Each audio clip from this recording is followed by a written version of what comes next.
Hello అందరికీ. ఈరోజు afternoon special అనేసి వెజిటబుల్ రైస్ అయితే చేస్తున్నాను.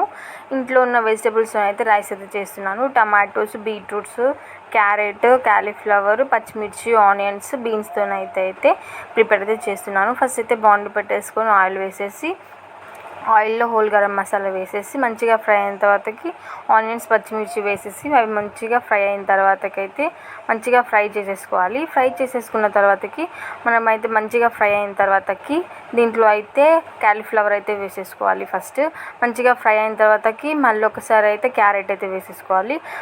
క్యారెట్ మంచిగా ఫ్రై అయిన తర్వాతకి బీన్స్, బీట్రూట్ అయితే వేసేయాలి. మంచిగా వేసిన తర్వాతకి మంచిగా కలిపేసుకోవాలి.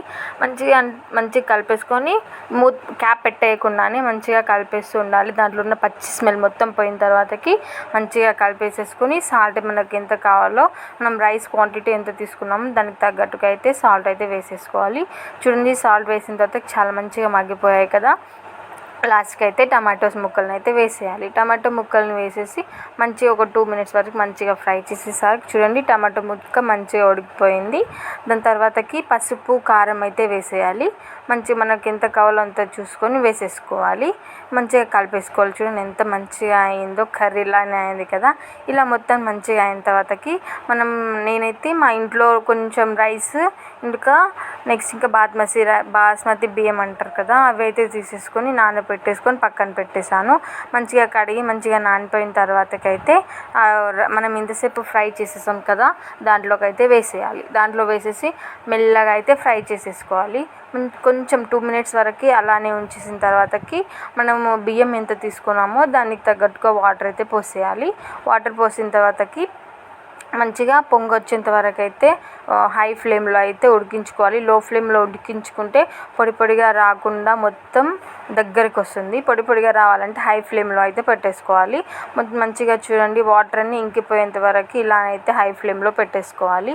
ఇలా కొన్ని వాటర్ ఉన్నప్పటికీ దీంట్లో అయితే మనం ఇంట్లో ప్రిపేర్ చేసిన గరం మసాలా పౌడర్ అయితే వేసేసాను. మంచిగా గరం మసాలా పౌడర్ కూడా వేసేసి కొంచెం ఇలా సైడ్స్ నుంచి అయితే మంచిగా తిప్పేయాలి. ఎందుకంటే బాస్మతి రైస్ కదా, విరిగిపోకుండా అయితే ఇలా అయితే కొంచెం మెల్లగా అయితే మంచిగా కలిపేసుకోవాలి. మంచిగా కలిపేసుకున్న తర్వాత చూడండి వాటర్ అన్నీ ఇంకిపోతున్నాయి కదా, ఇందులో మళ్ళీ కొత్తిమీర అయితే వేసేసుకోవాలి. మంచిగా కొత్తిమీర అయితే వేసేసుకొని హై ఫ్లేమ్లోనే చేసేసుకోవాలి ఇదంతా. మంచిగా కొత్తిమీర అయితే వేసేసి మంచిగా ఒకసారి అయితే కలిపేసుకోవాలి. ఒకసారి మంచిగా కలిపేసుకున్న తర్వాతకి వాటర్ అన్నీ మొత్తం ఇంకిపోయిన తర్వాతకి మనం క్యాప్ అయితే పెట్టేసి లో ఫ్లేమ్లో అయితే పెట్టేసి ఉడికించుకోవడమే. చాలా బాగుంటుంది, మంచిగా ఉడుకుతుంది కూడా. ఇలా అయితే మంచిగా ఉడకపెట్టేసిన తర్వాతకైతే సర్వ్ చేసేసుకోవడమే. మంచిగా కొత్తిమీర అయితే వేసేసాం కదా, మంచిగా కలిపేసుకొని క్యాప్ పెట్టేసిన తర్వాతకి ఉడికిపోయింది. చూసారా, ఉడికిన తర్వాత ఎంత బాగుందో చూడడానికి అయితే రైస్. మా మమ్మీ అయితే తీస్తుంది రైస్ని. చూడండి ఎంత బాగుండిందో. మంచి వేడిగా కూల్గా వెదర్ ఉన్నప్పుడు వేడి తింటూ ఉంటే చాలా బాగుంది టేస్ట్ అయితే. చూడండి ఎంత పొడిగా బాగా వచ్చింది కదా, బాగుంది తినడానికి కూడా. మీరు కూడా ట్రై చేయండి. మీరేం తిన్నారో అనేది కామెంట్ చేయండి. మీరు ఇలా చేసిన తర్వాతకి మీకు ఎలా వచ్చింది కూడా కామెంట్ చేయడం అయితే మర్చిపోకండి. Thank you.